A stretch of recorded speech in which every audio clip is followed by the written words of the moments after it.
Herkese merhaba arkadaşlar, kanalıma hoş geldiniz. Bugün sizlerle e, yeni bir model çalışacağız. Kleopatra çanta modeli çalışacağız. Benim çok beğendiğim bir model. Ben böyle yumuşak bir rafya ile çalıştım. Hep kağıt iple çalışılmış ama ben bu rafyaların duruşunu ve dokusunu çok sevdiğim için bu rafyalarla da denemek istedim. Rafyamın markasını Instagram'dan sorarsanız sizlere verebilirim. Reklamlardan dolayı burada ismini veremiyorum. Ama çantamın yani böyle güzel olacağını hayal etmemiştim. Bakın ütüye bile gerek yok. Ben ütülemedim. Zaten bu rafyaları ütülemeyi çok tavsiye etmiyorum. Duruşu zaten çok güzel. Diktiğimiz zaman tabi buralar falan daha bu kısımlar güzel duracak.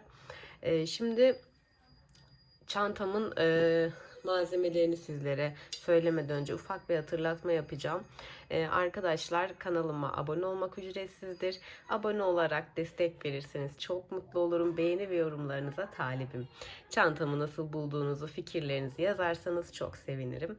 Hemen çantamın yapım aşamasına geçelim. Çantamız için bize böyle 2 adet bambu çanta sapı lazım. Benimki plastik. Bunların gerçek bambu olanları da var. Ben plastik tercih ettim.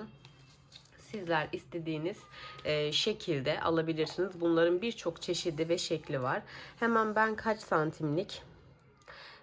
Benim bambumun çapı 21 santim arkadaşlar. 20 ya da 21 diye geçiyordur muhtemelen. 21 santim çaplı çanta sapı kullandım. Şöyle çantamın bir yüzünü hazırladım sizlerle bakarak yapabilmek için. Şöyle iki parçadan oluşacak çantam. Hemen çantamın anlatımına geçelim. Evet arkadaşlar, çantamın yapımına geçmeden önce ben 3,5 milimetrelik tığ kullandım. Dediğim gibi rafya ip kullandım. Sizler de bunu kağıt iple, yine makrome ipiyle, diğer rafyalarla yapabilirsiniz. Hemen çantamın yapımına geçelim. Şöyle kameramı istediğim açıda ayarlıyorum sizlere daha rahat bir şekilde gösterebilmek adına. Hemen bir zincirle sabitliyorum. Bu şekilde sabitledim. Çantamın başlangıcında şöyle zaten çıkıntılar var. Bu öbekleri yapacağız. Hemen ilk öbeğe yapıyorum bakın. Bu şekilde ipimi arkadan aldım. Bunu kendimle yürüteceğim. Hemen bir sık iğne yaparak sabitliyorum. Yapamadım. Burada biraz sıkı yapacağımız için zorlanıyoruz. Hemen tekrardan deneyeceğim. Şöyle alıp bir tane sık iğne yapıyorum. Bu şekilde sıkıştırdım ilk ilmeğimi. Bakın. Bu sayılmayacak. Şimdi devam ediyorum. İpimi, tığımı alttan aldım. İpime hemen bir sık iğne yaptım. Burayı sıkı yapmak önemli. Hemen bakıyorum, şurada bir tane oluşmuş. O zaman sayalım bunu. 1 2 oldu. Her bir öbeğe 7 7 gideceğiz. Toplamda 54 adet sık iğnemiz olana dek. Bakın üçüncüyü de yaptım. Bunu sıkıştırarak yapmak çok önemli. Kaymaması için ve düzgün durması için. Bakın ben birazcık bunu gevşek aldım. Hemen geri söküp tekrar yapacağım. Bu kısım gerçekten çok zorlayacak sizi. Ama eliniz alışınca daha kolay olacak. Bir de aynı anda hem video çekip hem yapmak, inanın, beni de çok zorluyor. Aslında bu kadar zor değil. Hemen şöyle. Videoyu atlamadan izlerseniz püf noktalarından bahsedeceğim sizlere. Hemen 7 tane olmuş mu diye sayıyoruz arkadaşlar. 1, 2, 3, 4, 5. İlkini saymadım. Şöyle bakacağım. Evet, ilkini de sayarsam 6. Burası gerçekten biraz değil, bayağı zorlayacak. 6 ve 7.'yi de yapıyorum arkadaşlar. 7. sık iğnemi de yaptım. Şimdi ne dedik? Her öbeğe 7 tane olacak şekilde toplamda 1, 2, 3, 4, 5, 6, 7 tane öbeğe 7'şer tane sık iğne yapıyoruz. Şimdi buna geçiyorum. Ne yapıyorum? Yine aynı şekilde farklı hiçbir işlem yapmıyorum. Buraya da bir tane sık iğne yapıyorum. Fakat bu yaptığım sayıya eklenmiyor. Yani burada 7 tane yapacağım ya. Bunu saymadan yapacağım. Bunun püf noktasını bittikten sonra neden saymadığımı da sizlere söyleyeceğim.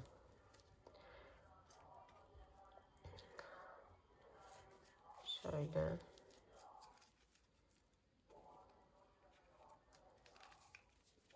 Sıkıştırarak yapmak önemli.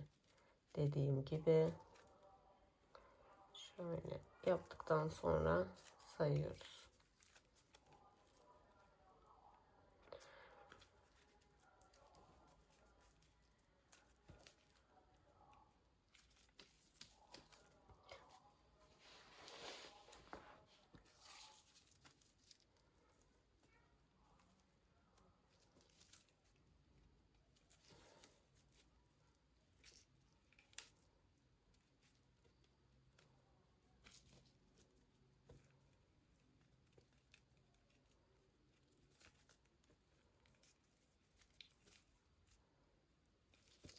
Hemen sayıyorum kaç tane olduğunu. Bu geçiştekini saymıyoruz. 1, 2, 3, 4, 5, 6, 7 tane sık iğnem oldu. Hemen ne yapıyorduk? Hepsini 7 dolduruyoruz. Hemen bir sonrakine tekrar yine bir başlangıç yapıyoruz. Yapamadım.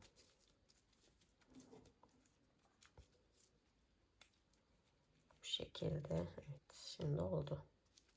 Bu şekilde 7 7 7 dolduruyoruz. Dediğim gibi 7 tane 1 2 3 4 5 6 7 tane öbeği doldurup geliyorum. Evet arkadaşlar, şimdi ben 7 tane öbeği de doldurdum. Toplamda 54 tane sık iğne elde ettim. İşte ilk başlangıç noktasındaki belli belirsiz olan sık iğneyi saymazsak tam 54 tane oluyor. 7 7 7 7 7'şer tane doldurduk. Aralarda da bunlar da bir sayılıyor. Toplamda 54 tane sık iğne elde ettim. Şimdi 54 tane sık iğne elde ettikten sonra ne yapıyorum? Hemen bir tane zincirimi çektim. Bakın. Bu arada öbeklerimizin sık iğnelerinin hepsinin aynı yöne bakmasına dikkat ediyoruz. Bir zincir çektim ve döndüm. Hemen önüme gelen ilk sık iğneme batıyorum. Bu şekilde battım. Tüm sık iğnelerimize tek tek sık iğne yapıyoruz arkadaşlar. Yani tüm sık iğneleri dolduruyoruz. Arkadaşlar, sizlere şu açıklamayı da yapayım hemen. Şimdi her ipin duruşu, yapımı, boyutu farklıdır. Ben bunu kağıt iple yapsaydım aynı sayılarla daha büyük olacaktı. Ben rafya olduğu için bu sayılarla yapıyorum. Siz yine aynı sayılarla başlayarak sadece daha sonra vereceğim boyutları, işte ben 15 sıra yaptıysam siz de 14-13 olarak belirleyebilirsiniz. Çünkü kağıt ip daha tok durduğu için çanta daha büyük olacaktır. Yani çantanızın boyutu tamamen sayılarla alakalı. Başlangıç için demiyorum. Daha sonra arttırma yaptığımız sayılarla alakalı olacak. Sıramızın sonuna kadar bu şekilde sık iğne yapmaya devam ediyorum. Sıramın sonuna kadar yapıp geliyorum. Evet arkadaşlar, şimdi sıramın sonuna geldim. Toplamda şöyle tek tek sık iğnelerin başlarını saydığımda 54 tane ilmeğim var. Bakın bu şekilde. Şimdi 3 tane zincirimi çekiyorum. 2 ve 3. Hemen döndüm. İpimi üstüne attım. Zincirimin dibindeki sık iğneye değil, bakın. Şuna değil, hemen yanındaki sık iğneye batacağım. Zincirimin dibindekine değil, hemen yanındakine battım. İp üstüne attım. Şimdi üçlü trabzan yapacağım. Nedir üçlü trabzan? 3 kere de çıkaracağım. 1, 2 ve 3. İpimi üstüne attım. Bir sonraki sık iğneye geldim. Yine üçlü trabzan yapacağım. Modelimiz artık tamamen üçlü trabzandan oluşmaktadır. İpimi üstüne attım. Sık iğneme, sıradaki sık iğneme battım. 3 defa da çıkarıyorum. Üçlü trabzan yapıyorum. İpimi üstüne attım. Bir sonraki sık iğneme battım. Hemen ilkini, ikinciyi ve üçüncüyü. 3 defa da bu şekilde çıkarıyorum. İpimi üstüne attım. 1, 2, 3. Şimdi arkadaşlar artık modeli oluşturacağımız için 18 tane üçlü trabzan yapacağım. Zincirim de dahil. Zincirimle beraber sayacağım. 18 tane üçlü trabzan yapıyoruz. 3 ayrı parçaya, 3 ayrı gruptan oluşacak. 18, 18, 18 şeklinde gruplar yapacağız. Hemen ilk örneği sizlere göstermek için birlikte yapacağız. İpim kiloluk ip olduğu için açmakta biraz zorlandım. Modeli, yani birazcık modelimiz ortaya çıkana kadar hafif bir zorlanacağız kasnaktan dolayı.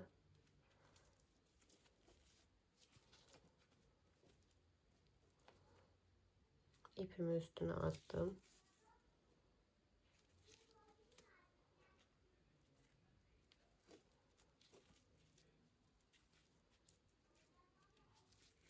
İpimi üstüne attım. 3 defa da çıkartıyorum. Hemen sayıyorum. 2, 4, 6, 8, 10, 12. Üçlü trabzanımız 18 tane olana kadar devam ediyoruz.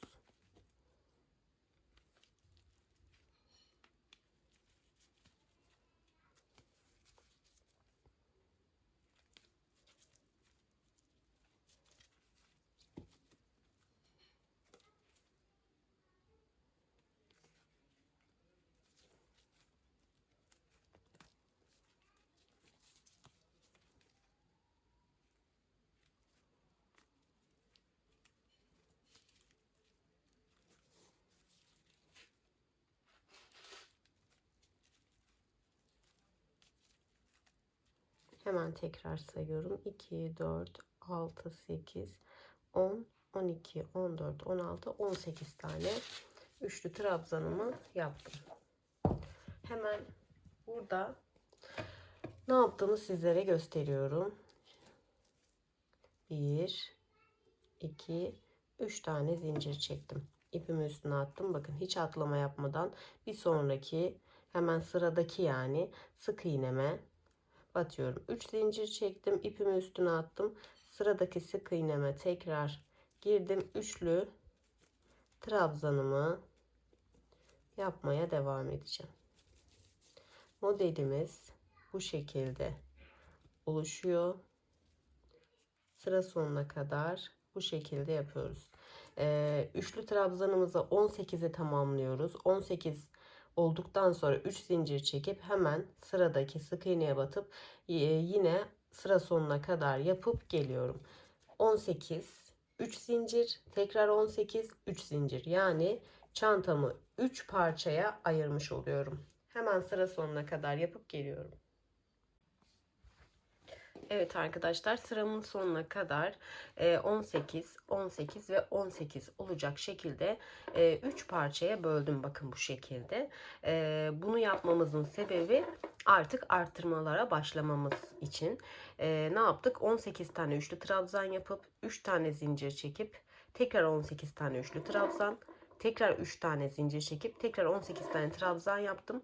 18 sayı şeklinde üçer gruba böldüm. Hemen şimdi ikinci sırada ne yapacağımızı göstereyim. Yine 3 tane zincirle dönüyoruz. 3 zincirimi çektim. İpimi üstüne attım. Ne yapıyorduk? Zincirimizin dibine değil, kamera netlemiyor. Hemen bir müdahale. İpimi üstüne attım. Zincirimin dibine değil, hemen yanındaki ilk tepeye battım. Yine üçlü trabzan yapıyorum. Modelimiz artık bitene kadar bu şekilde devam ediyor. Üçlü trabzan yapıyorum. Şimdi 3 zincirlik noktaya kadar, yani son üçlü trabzanın tepesine kadar yapıp geliyorum. Hemen arttırma bölümüme geldim. Son trabzan tepesini bıraktım. Birlikte yapalım diye. Hemen sonuncu üçlü trabzan tepesine batıyorum. Bu şekilde. Şöyle kameramı bir tık ayarlayacağım. Çünkü netleme yapmıyor. Hemen zincir kısmına ne yapıyoruz onu göstereceğim. İpimi üstüne attım. 3 zincir çektiğim noktadayım. Hemen 3 zincirlik noktaya bir tane üçlü trabzan yaptım. İpimi üstüne attım. Tekrar aynı noktaya bir tane daha üçlü trabzan yaptım. Yani sol tarafa 2 tane artırma yapmış oldum. Şimdi tekrar 3 tane zincirimi çektim. 18'de 2 tane artırma yaptım. 20'ye tamamlamış oldum. 3 zincir çektikten sonra tekrar ipimi üstüne attım. Yine 3 zincirlik noktama, aynı noktaya bir tane daha üçlü trabzan yapıyorum. 3 defa da çıkartıyoruz. Yine aynı noktaya bir tane daha üçlü trabzan yapıyorum. Bu da ortada kalan 18 tanelik üçlü trabzanımın artırması oldu. Bura 20 oldu. Her sırada 2 2 artıyoruz. 2 bura artıyor, 2 bura artıyor. Orta kısımdan hem sağdan 2 hem soldan 2 arttığı için 4 sayı birden artıyor. O yüzden orta kısmımız daha geniş olacak. Artırmayı yaptıktan sonra ipimi üstüne attım. Hemen ilk önüme gelen üçlü trabzanın tepesine battım. Yine üçlü trabzan yapmaya devam ediyorum. Buraya kadar üçlü trabzan yapmaya devam ediyorum. Artırma yapacağım noktaya kadar. Artırmayı tekrar sizlere göstereceğim. Evet, şimdi burayı da tamamladım. Artırma noktama geldim. Hemen ne yapıyorduk? İpimi üstüne atıyorum. 3 zincir çektiğim noktaya 2 tane üçlü trabzan yapacağım. Birinciyi yaptım. Hemen ikinciyi de yapıyorum. 2 tane üçlü trabzan yaptıktan sonra 3 tane zincir çekiyoruz. 3 tane zincirimi çektim. Tekrar aynı noktaya 2 tane daha üçlü trabzan yapacağım. Ay, yapamıyorum.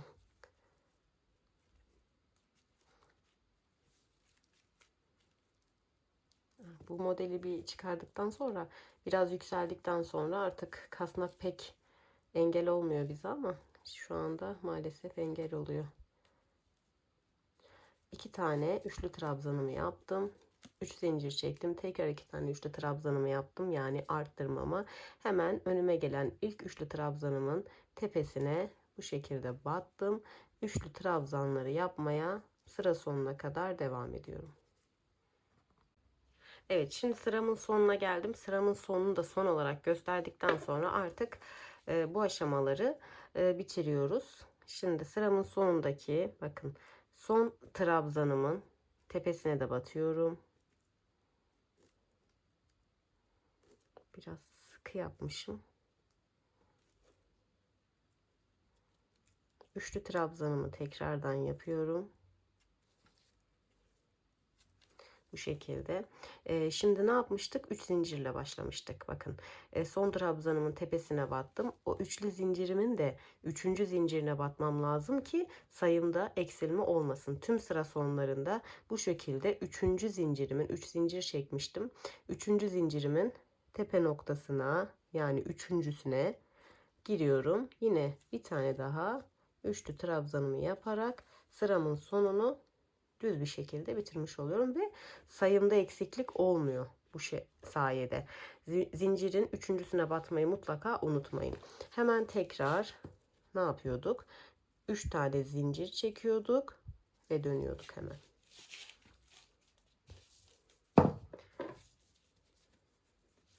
İpimi üstüne attım. Zincirimin dip noktasına değil, hemen ilk gelen sık iğneye batıyorum. Üçlü trabzanın tepesine. Zincirimin dip noktasına batmıyorum arkadaşlar. Bu detayı atlamayalım. Yine aynı şekilde üçlü trabzanlar yaparak ilerliyoruz. Umarım mantığını düzgün bir şekilde anlatabilmişimdir. Çok kolay bir mantığı var. Tekrar edeceğim şimdi. Arkadaşlar üçlü trabzan yapıyoruz. Artırma noktamıza kadar geliyoruz. Artırma noktamızda ne yapıyoruz? Bu 3 tane çektiğimiz zincire 2 tane üçlü trabzan yapıp tekrar 3 tane zincir çekip aynı noktaya 2 tane daha üçlü trabzan yaptıktan sonra tüm sık iğne tepe noktalarımıza üçlü trabzan yapmaya devam ediyoruz. Yine bu noktada aynı şekilde arttırmamızı yapıp devam ediyoruz. Her sırada sağ ve sol sıramız ikişer tane üçlü trabzan artmış oluyor. Orta noktamızda 2 sağdan 2 soldan olmak üzere 4 sayı artıyor.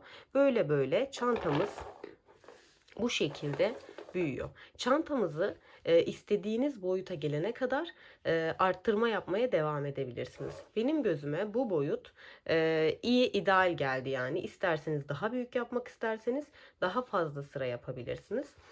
Ben toplamda kaç sıra yaptım onu size söyleyeyim. Boşluklardan itibaren sayıyorum ben. Arttırma yaptığım noktaları 1, 2, 3, 4, 5, 6, 7, 8, 9, 10, 11, 12, 13, 14. 14 sıra yaptıktan sonra farklı bir işlem yapıyoruz. Ben 14 sıra yaptıktan sonra artık boyutu benim istediğim boyuta ulaştı. Siz isterseniz 15, 16 ya da daha küçük yapmak isterseniz daha küçük yapabilirsiniz. Ben 14 sıra ördüm. Bunu da aynı şekilde artırma yaparak 14 sıra olana kadar yapıyorum. 14 sıra olduktan sonra sonraki işlemi sizlerle birlikte yapıyoruz. Evet hanımlar, şimdi ben tam 14 sıra ördüm. Yani 14 tane artırmam oldu. Şu boşlukları sayarak toplamda 14 tane yaptım ben. Siz istediğiniz gibi daha az daha fazla yapabilirsiniz. Çantanızın boyutuna kendiniz karar verebilirsiniz. Şimdi arttırmam bittikten sonra yapacağım işlemi hemen sizlere göstereyim. Şimdi son sıramdayım. Bir zincir çekiyorum ve dönüyorum. Hemen bir zincir çektiğim ilk noktaya, bakın, ilk sık iğneye batıyorum. Sık iğne yapıyorum. Hava yağmurlu. Gök gürlüyor şu an. Ses geliyor mu bilmiyorum. Bu şekilde sık iğne yapıyorum.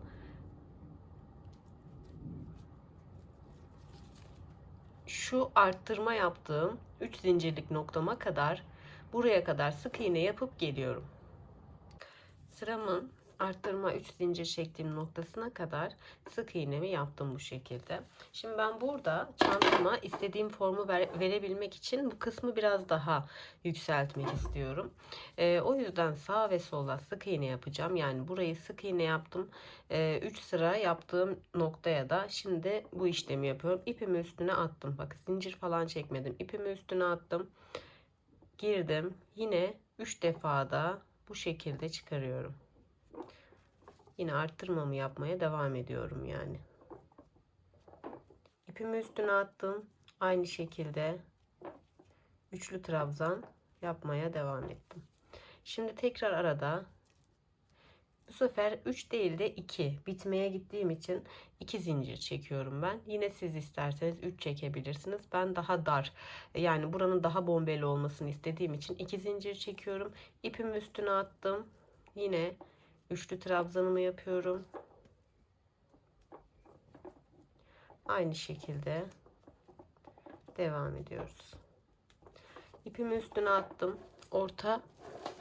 Orta kısımdayım. Şu kısımdayım. Şimdi burada yine üçlü trabzan yapmaya devam ediyoruz.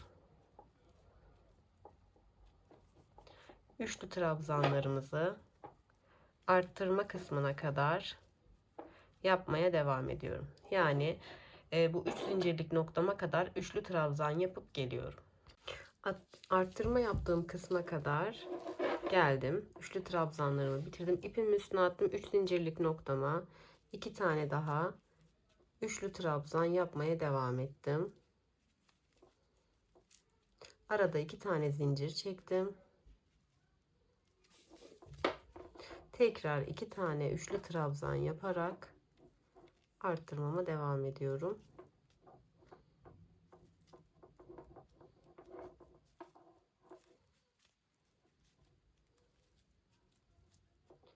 Şimdi arttırmamı bitirdim. Hemen ilk gelen trabzan tepesine sık iğne yaparak devam ediyorum. Bu şekilde sıramın sonuna kadar sık iğne yapıp geliyorum. Sıramın sonuna geldim. Hemen burada 3 zincirle başladığım noktada 3. zincirin tepe noktasına battım.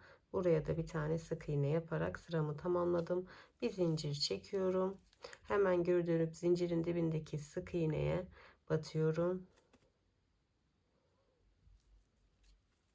Tekrar bir önceki sırada yaptığım işlemin aynısını bu sırada da tekrarlıyorum.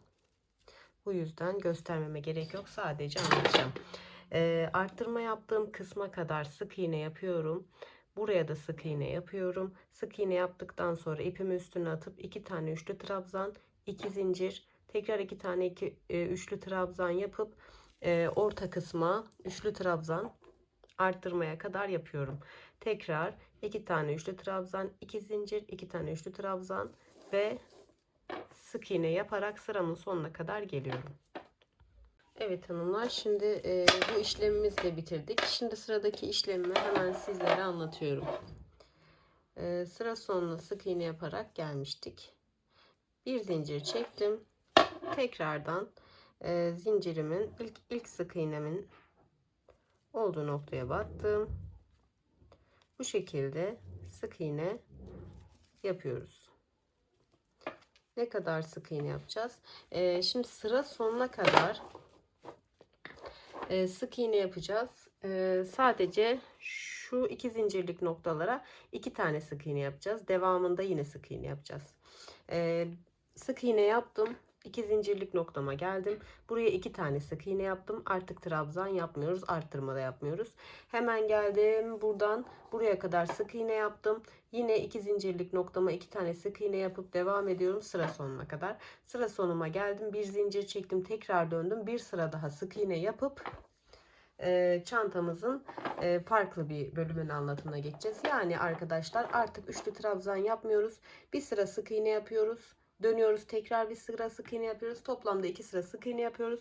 Tek detayımız şu zincir noktalarına 2 tane sık iğne yapıyoruz. Dönüşte de tekrar o sık iğnelerin üzerine sık iğne yaparak devam ediyoruz. 2 sıra sık iğne yapıp geliyorum hemen. Evet hanımlar, son olarak çantamın 2 sıra sık iğnesini gittikten sonra ipimi koparmıyorum. Şu şekilde ipim orta kalmış. Burası benim çantamın ağız kısmı. İpimi koparmıyorum sık iğne yaptıktan sonra. Bu çantamın ağız kısmının böyle olması benim hoşuma gitmediği için ben buraya da sık iğne gidiyorum. Hemen nasıl yapıyorum? Son sık iğne noktama batmıştım. Şimdi dönüyorum. Dönüş için hiçbir şey yapmıyoruz. Önümüze gelen boşluklara batacağız. Bura biraz sıkı olduğu için tabi zor olacak. 2 tane alalım ki boşluk oluşmasın. alamadım. Şimdi oldu. Şimdi buraya bir tane sık iğne yaptım. Hemen önüme gelen hangisi? Şu nokta. Bu noktaya da bir tane sık iğne yaptım. Yine önüme gelen şu noktaya. Şuraya buraya batacak kuralı yok. Önümüze gelen noktalara batıyoruz arkadaşlar. Buraya. Şimdi bura bizim sık iğne sıramızdı. Şimdi trabzan sıramızdayız. Trabzan var burada. Hemen bu trabzan boşluğuna 2 tane sık iğne yaparak devam edeceğim. Hemen önümdeki, bakın şu boşluğa bir tane sık iğne yaparak devam edeceğim. Artık böyle devam ediyor. Trabzan boşluğuna 2 tane sık iğne yapıyorum. Bir tane de bakın şu noktaya, trabzanların birleştiği noktaya bir tane yapıyorum. Bu şekilde sıramın sonuna kadar yaparak çantamın ağız kısmının düzgün bir şekilde bitmesini sağlayacağım. Bu trabzan görüntüsü benim çok hoşuma gitmediği için öyle bir şey tercih ettim. Bu şekilde sıra sonuna kadar, yani şu noktaya kadar yapıp geliyorum. Evet, sıra sonuna kadar bu şekilde sık iğne yaparak çantamın ağız kısmını da bitirdim. Şimdi bir miktar şöyle ip bırakacağım ağız kısmı için. Nedenini sonra birlikte yaparız zaten. Ben şu görüntüleri sevmiyorum. Daha sonra bu görüntüleri kapatmak için kullanacağım. Şimdi bu ipi burada bırakacağım için bakın. İlmeğimi bu şekilde çıkartıp daha sonra bu ipi kullanacağım arkadaşlar. Çok fazla mı bıraktım, ne yaptım? Bu şekilde bakın. Daha sonra iğne yardımıyla ben bu görüntüleri yok edeceğim. Ben sevmiyorum bu görüntüleri. Tabii siz de istediğiniz gibi yapabilirsiniz. Şimdi arkadaşlar, bura benim çantamın ön yüzü olacak. Bu kısma, ağız kısmına sık iğne yaptım. Şimdi aynı şekilde bu kısma da yapmak istiyorum.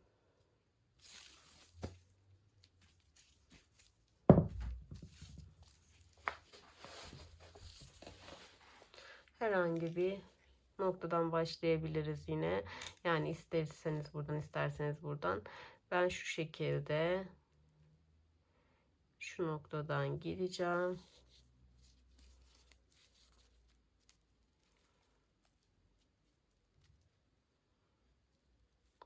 Böyle. Bu kalan ipimi kendimle yürüteceğim. Bakın. Bu şekilde.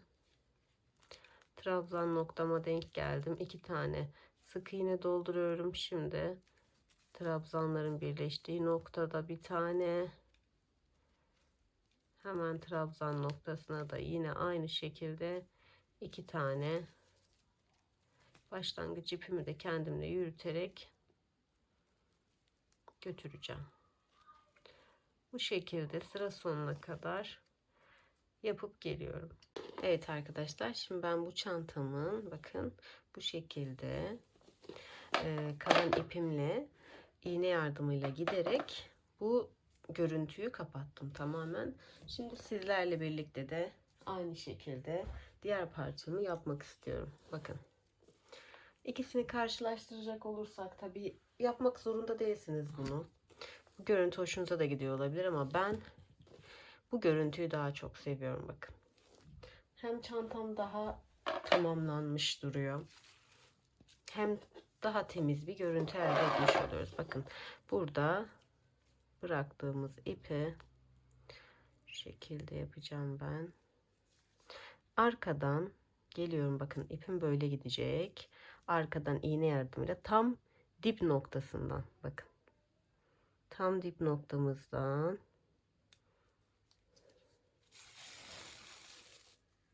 bu şekilde hoşuma gitmeyen noktaları yok ediyorum. Tekrar gideceğim.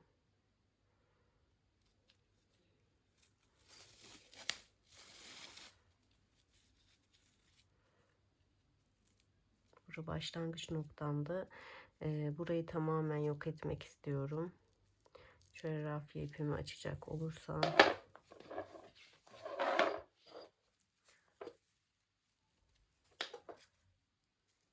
İpim birazcık dolandığı için şu şekilde bu başlangıç noktamı tamamen kapatmak istiyorum.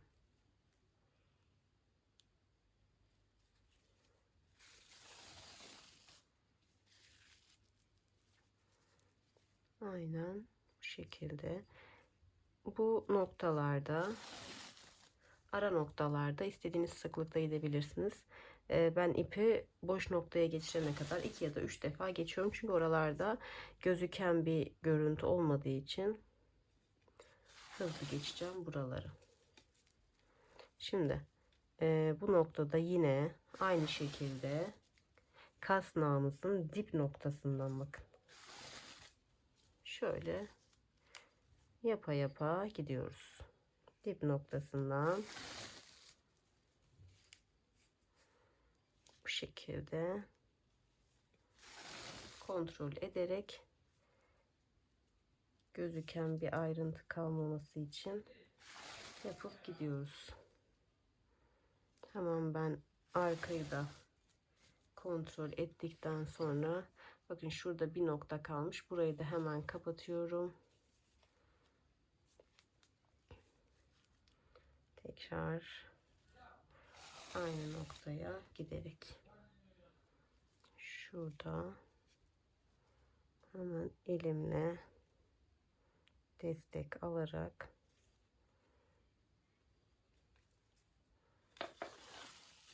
sizler de bu şekilde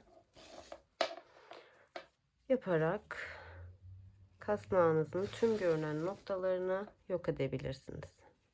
Bakın bu noktaları hızlı geçeceğim. Öyle. Sıra sonuna kadar böyle işte bütün noktaları yaparak geçiyoruz arkadaşlar. Burada gösterdim sizlere. Sizler de istediğiniz gibi yapabilirsiniz. Evet arkadaşlar. Şimdi ben rafya iplerimin üzerine bir parça bez koyarak bu şekilde ütüledim. Deneme amaçlı ütüledim. Çok da güzel oldu. Ama tavsiyem bu Milano rafyaların üzerine direkt ütüyü basmayın. Şimdi çantamı ütüledikten sonra ne yapıyorum? Bakın şöyle güzel detaylar ekliyoruz hep beraber. Şimdi bunları daha sonra keserek aynı boyuta getireceğim. Öncelikle bunları nasıl yaptığımı sizlere göstereceğim. Şöyle şu istediğim boyutta bir parçayı kesiyorum. Bakın kestim. Hemen bu başlangıçta biz sık iğne ile başlamıştık hatırlarsanız. Hemen bir tane sık iğnem, yani sıradaki sık iğne boşluğum bakın şu. Bu arada ince tığınız varsa ince tığla yapmanızı tavsiye ederim. Benim en ince tığım 3 milimetreydi. 3 ile yapıyorum. Sık iğneye kolaylıkla girmek için. Bakın sık iğneme girdim. Hemen sık iğnemin sağındaki boşluktan bu şekilde çıktım. Bakın. Tığınız ince olursa işiniz daha kolay olacaktır. İpimi bu şekilde tığımın başına yerleştirdim ve tığımı arkadan tekrar öne çıkardım. Girdiğim yerden tekrar çıktım. Bakın buradan da bu ipimi bu çıkardığım halkanın içinden geçiriyorum. Bu şekilde ikisini birden çekerek bunu buraya sabitlemiş oluyorum. Her sık iğneye bir adet yapıyoruz. Bu şekilde tekrar bir tane daha göstereceğim.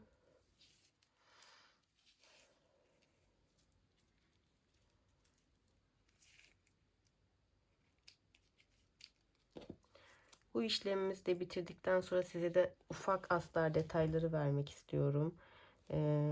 Ben de hiç çalışmadım. Pek fikrim yok ama elimden geldiğince sizlere destek olacağım. Hemen yine aynı şekilde ipimi aldım.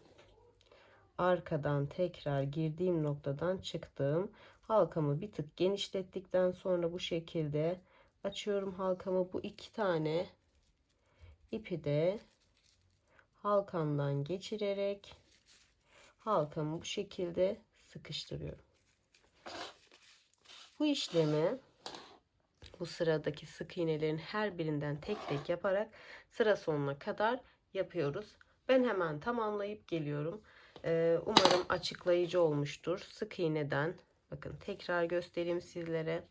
Bakın her bir sık iğneden bakın buralara böyle yaptım. Her bir sık iğneye bir tane yaptım.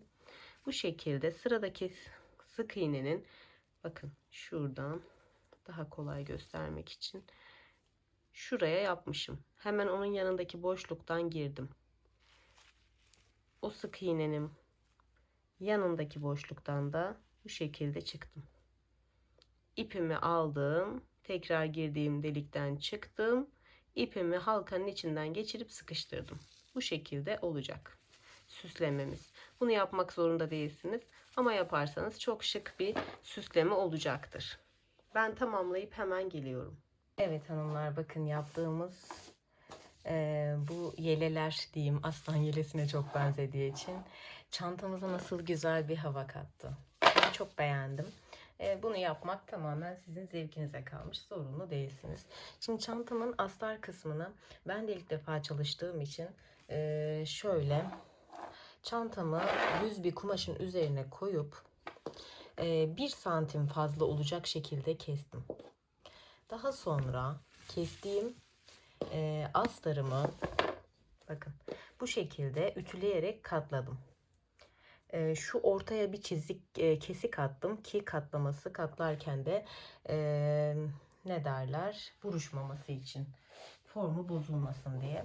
Sonra önce burayı ütüledim. Daha sonra burayı katlayıp ütüledim.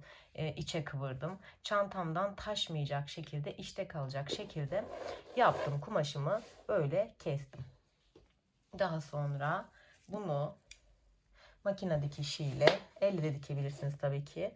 Bu şekilde diktim ve sonra da iğne yardımıyla sabitledim. Bakın bu şekilde gayet düzgün bir çalışma oldu. Şimdi bunu isterseniz makinayla, isterseniz de el dikişiyle birleştirebilirsiniz. Ben rafyam yumuşak olduğu için makinayla bir deneyeceğim. Eğer beğenmezsem tekrar el dikişiyle sabitleyeceğim. Daha sonra da diğer işlemimize geçeceğiz. Hemen dikip sizlere gösteriyorum. Evet hanımlar, şimdi ben astarlarımı çantama sabitledim. Kağıt ipi makinam dikmiyordu ama bu Milano rafyaları makinam çok kolay dikti. Size nacizane bir tavsiye verecek olursam bence astar diktikten sonra püsküllerimizi yapalım. Çünkü dikerken tutmak için bayağı zorlandım. Şimdi çantamızın en güzel kısmına geldik. Yani birleştirme kısmına geldik. Hemen sizlere birleştirmeyi de nasıl yaptığımı gösteriyorum. Çantamın iki köşesini aynı yüze bakacak şekilde birleştirmemi dıştan yapıyorum. İpimin ucunu bulabilirsem tabii ki. Şimdi arkadaşlar çantamın tam köşe noktasını bulacağım. Şöyle şura benim köşe noktam. Şurası da bunun köşe noktası. Şöyle ipimi aldım. Bir saniye. Pardon, çok pardon, yanlış yaptım. Şimdi bu köşe noktamın bir tane lobunu aldım. Buradaki köşe noktamın da o yüze bakan lobunu aldım. Yani birleştirme yapacağım kısımdaki birbirine bakan yüzlerin tek lobunu alıyoruz. İpimi alttan şu şekilde geçirdim. Tığıma geçirdim. İpime tığ aldım alttan.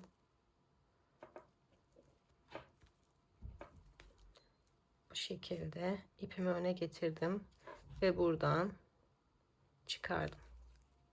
Burayı sıkıştırıyoruz.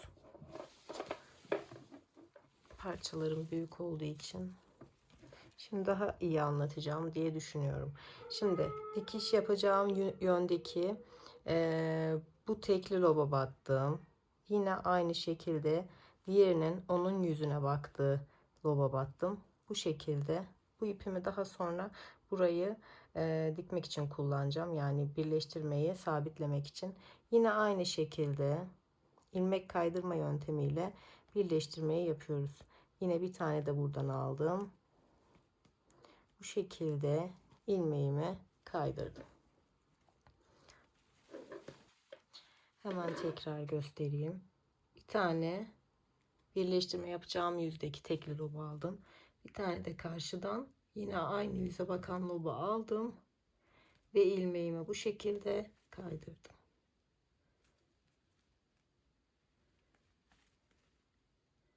Bu şekilde birleştirmemizi, bakın çok güzel bir birleştirme olacak.